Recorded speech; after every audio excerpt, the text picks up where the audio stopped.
Tu as trouvé la réponse? Tu sais que j'ai hésité à aller la tourner sur un vrai parking du supermarché avec les chariots et mettre, mettre en vie un peu ces vidéos.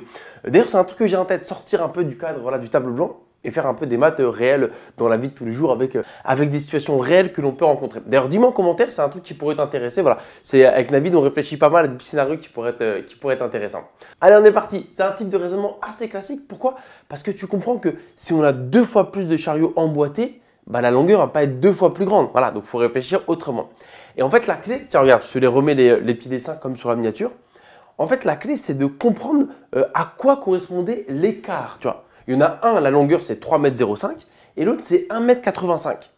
Et la question, c'est que, ok, si tu fais l'écart entre les deux, concrètement, ça correspond à quoi en termes de chariot ou d'espace? Et je pense que c'était comme d'hab, il y aura 2 approches. Ça, c'est l'approche droite au but. Comment craquer la question? C'était de comprendre 3,05 moins 1,85 dans la vraie vie avec les chariots, ça correspond à quoi? Alors, ça correspond à quoi? Bon, en fait, c'est que comment est composée cette ligne de chariot? En fait, il fallait que tu comprennes que tu regardes un chariot en entier et tout le reste, c'est ce que je vais appeler des écarts ou des espaces entre 2 chariots. On peut le voir comme ça. Un chariot, on va dire que c'est le premier, il est plein. Et ensuite, tout le reste, ce n'est pas des chariots, c'est des bouts de chariots, des écarts.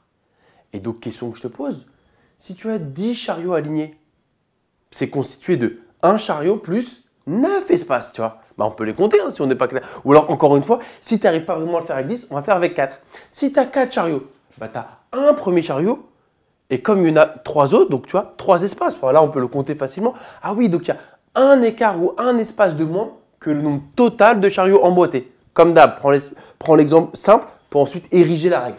Donc 10 chariots, ça veut dire quoi? Qu'il y a un chariot complet et 9 écarts. Et donc, si tu as compris ça, tu peux voir que, imagine, tu les mets l'un à côté de l'autre.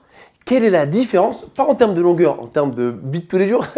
Donc, quelle est la différence entre les 10 chariots et les 4 chariots? Si je les mets l'un à côté de l'autre, eh ben, il y a 6 écarts de différence.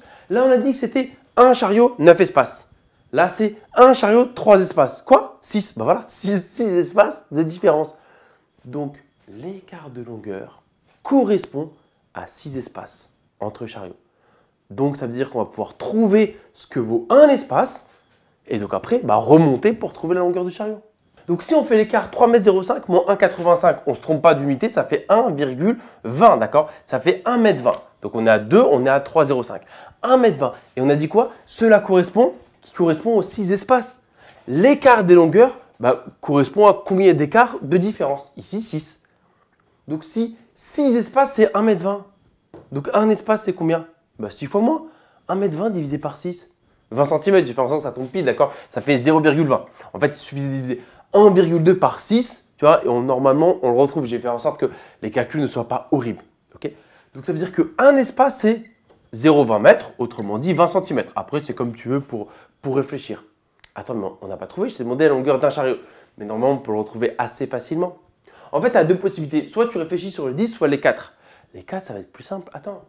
En tout, quand j'ai 4 chariots emboîtés, je suis à 1,80 m. Mais je t'ai dit, comment comprendre les 4 chariots emboîtés? Et bien, c'est comme ça qu'il fallait comprendre. Le dessin des 4 chariots, c'est tu as un chariot complet, ce que je cherche, et 3 espaces. Et le tout, ça fait 1,85 m. Mais ça y est, on sait maintenant, un espace, c'est 20 cm ou 0,2 si on reste en mètres. Donc, 3 espaces, ça fait 0,60. Donc, finalement, un chariot plus 0,6 m égale, parce qu'on en met 1,85 m. Voilà. J'ai mis sous forme d'équation, mais ce n'était même pas le but. Je voulais qu'on réfléchisse, d'accord? Un chariot, 3 espaces, 1,80 m. Donc, le chariot, c'est 1,80 m moins les 3 espaces. Donc, 1,80 m moins les 0,6. Autrement dit, 1,25. Ouais, puisque 1,25 plus 0,6, ça fait bien 1,85. Donc, finalement, un chariot mesure 1,25 m. Et maintenant, on va faire l'approche un peu plus scolaire.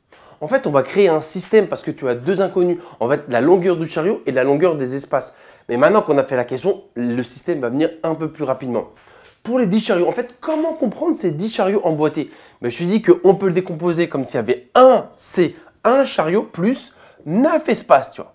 Et le tout, ça fait 3,05 m, d'accord? C'est quoi 3,05 m? C'est un chariot complet plus 9 espaces, 9 écarts. Voilà. C et E comme inconnus pour changer de X, Y. Et donc, comment est-ce qu'il faut comprendre les 4 chariots emboîtés, le 1,85 m? Comment est-ce qu'il faut le comprendre? Tu as un chariot au total plus 3 écarts. Je ne sais pas si j'ai fait 3 avec mes doigts. Un chariot plus 3 écarts, ça fait 1,85 m. Voilà la traduction en mode algébrique de ces 2 dessins ou de ces explications. Et là, c'est un système. On peut remplacer par XY, si tu préfères. 1C plus 9E, 3,05. 1C plus 3E, 1,85. Et quand même, on va pousser un peu cette méthode. Système, deux équations, deux inconnues, c'est que tu as deux méthodes. Combinaison ou substitution. Quand on a un peu de dextérité, la méthode par combinaison, où tu ajoutes ou tu soustrais les lignes, est bien plus rapide. Et c'est le cas ici. Si on soustrait les deux lignes L1 moins L2, pourquoi on fait ça? Parce qu'on est visionnaire, on sait que le C, l'inconnu C va disparaître. Bah oui, 1C moins 1C, ça fera 0. Donc ici, la meilleure stratégie pour résoudre ce système, c'est de soustraire ces deux lignes. Comme ça, les C partent, et donc vraiment comme si on posait l'opération. 1C moins 1C, 0. Et là, 9E moins 3E. Bah, ça fait 6E. Bah oui, 6 écarts, c'est ce qu'on a fait tout à l'heure. Égal, on n'oublie pas, 3,05 moins 1,85, il reste 1,20. Trouver E facilement. Bah, 1,2 divisé par 6, on l'a fait, ça fait 0,2. Et bah voilà qu'on injecte dans une des deux équations pour aller retrouver C, qui était notre vrai inconnu, la longueur du chariot. Donc tu vois, finalement, on a fait à peu près la même chose, hein, si tu as suivi aussi cette approche-là. Sauf qu'il y en a une, on discutait, on parlait un peu du monde réel, on essayait de comprendre. Et l'autre, à partir du moment où on avait posé le système, eh ben, on ne parlait plus de qui était E et C, mais on était devenus des machines à faire des maths en fait. Je trouve E, je l'injecte dedans, je trouve C, ah oui, hop, et je peux rendre ma réponse. La longueur d'un chariot, c'était 1,25 m. J'espère que tu avais trouvé et j'espère que ça t'a plu.